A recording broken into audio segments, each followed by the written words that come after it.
morning, everybody. Happy Monday. I'm Paola. I'm a wellness consultant in Austin, Texas. I'm so happy to connect with you every Monday morning and hopefully give you a little bit of a boost and some motivation for the week coming up. So what I would like to talk about today is it's going to be a touchy subject, so we're going to breathe and embrace each other about that. I told a friend of mine months ago that it was our time now. I was talking about specifically women, but I would like to label it more as the feminine, because for some individuals it's going to be more of a frequency or an energy, not specifically being a woman as far as the gender, but having the feminine being more prominent in our society, in the United States specifically. We're going to narrow it down to that country. So I was referring to that part of a movie, The Devil's Advocate. Have you seen that one with Keanu Reeves and Al Pacino? It's towards the end and things are just about to hit the fan. And Al Pacino says, "It's my time now." And I've always loved that line. I've always loved that idea of affirming, all right, I've done the work and this is my time. This is happening. We're going to make this happen, and I'm going to affirm myself. Granted, in the movie, the devil is talking. But that being said, I was referring to the feminine at the time and sort of that rise in affirmation rather than power. I don't really want to go into power struggle bit, but really affirmation, assertiveness, feeling into ourselves, if you would. So it's been obvious that the feminine has not been exactly at the top of the food chain when it comes to humanity.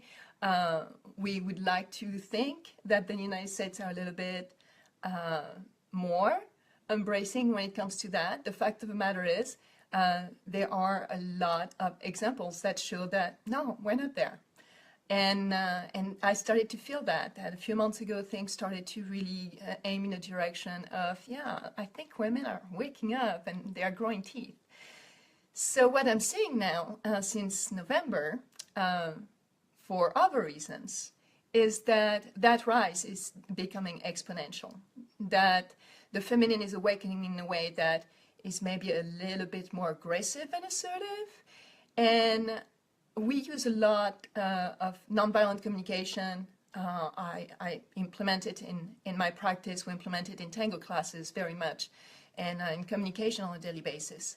And so Marshall Rosenberg, who did the nonviolent communication, calls it the obnoxious phase, when we come to awareness of something and we want to assert ourselves, but it just doesn't come out in the kindest way. And that would be a little bit, of minor aggression when it comes to women deciding to want something and actually being okay with that and saying, this is what I want, this is what I don't want. It might come across as a surprising, almost attack towards men. And that's a phase. It's just a phase. It's just the time that it takes to really get into it and learn to express ourselves in a way that we don't feel guilty, that we don't feel threatened, that we don't feel that we have to justify ourselves anymore. So it's a phase. And when the phase comes to completion, it's going to be wonderful, I promise. So I'm starting to see that. I'm starting to see a lot of the feminine asserting itself in a way that the communication is not quite there yet. And that could be very surprising to the masculine that's been used to the feminine being nice and compliant and wanting to please people. And I've always thought of myself as a pretty outspoken person and saying what I want and what I don't want and putting very clear boundaries when it comes to where I want my life, where I invite individuals, where people are not invited. And I found myself in situations where, oh my God, I'm being a people pleaser. Oh my goodness, I am not allowing myself to really speak up and really say what I want, because what are people going to think of me? Am I going to lose a friend? Am I going to lose a business deal? So I can't even start to imagine for individuals that were brought up in an environment, for the feminine that were brought up in an environment where it is not okay to speak out, where it is not okay to affirm oneself, what it's going to feel like switching that drastically and asserting oneself in an environment of affirmation and authenticity. It's like, yeah, it's okay. If you want something, just say it. And at first it's going to come out as bug up, this is what I want. And eventually will be, you know what, this is what I'm comfortable with. This is what I prefer. Could we do that instead? And that's just going to take time. I also want to say something about the masculine here, because men as a gender is the number one threat to women, period. That's where we're at. The number one threat to women as an individual is men. We have to consider our safety. It's the same when it comes to energy. The masculine energy can be threatening to feminine energy. So there is the obvious part of the feminine has been very careful when it comes to the masculine, protecting oneself. So yes, there is that part of the population that as the masculine has gotten used to getting their way with strength and abuse of power. Period. You know, I'm not bringing anything new here. That being said, there is also a part of our community where the masculine has been very supportive of the feminine, totally embracing it, totally adoring it, and we do pretty much anything to really be there for the feminine.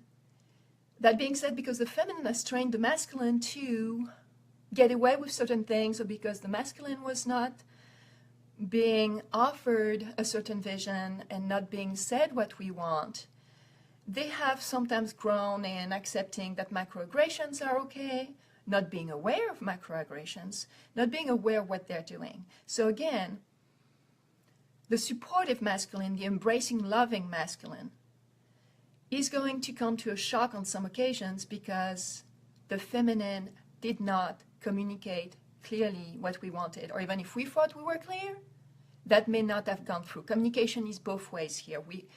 I really encourage you to own it.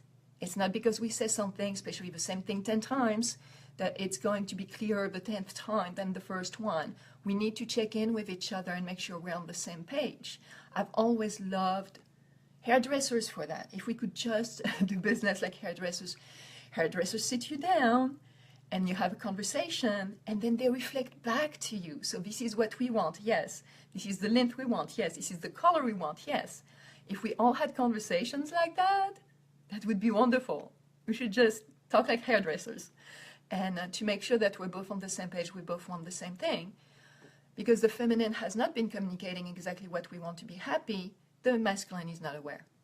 They just don't have the info. It's not their fault. It's not. Some of them have pushed the envelope, I get it. But the vast majority of them are loving, supportive. They really want, they're embracing. And they're going to come to surprise. So I encourage the feminine to be patient with them because they do want to be there. They do want to be supportive. They've just not been given the communication and the information that they've been needing to being supportive in the way that we want them to be. So this is my 2-bit. That's a whole lot, I know. But I am all at once sometimes horrified and scared about what's going on. I'm also extremely excited because it's a little bit like putting fire under our butt for us, women to really learn to express ourselves and in a way that is kind and productive, and for men to be able to realize, okay, this is the way it's going to be from now on. And it's okay. It's okay. It's change. It takes adaptation. It takes new communications. And I'm really loving it. I'm really loving it. So if you have any feedback, please let me know. Comment below what you think and what you consider things are going to look like, or what would be helpful for the feminine or the masculine to be aware of, or to know what they should look forward to. What's been your experience? If anything happened that these things have resonated with you, where you see things going when it comes to the ongoing climate, and we're going to keep it nice, right? And if you have any questions, if you need help with anything, I'm always here for you. So until next week, reach for the greatest version of yourself. Have a great one.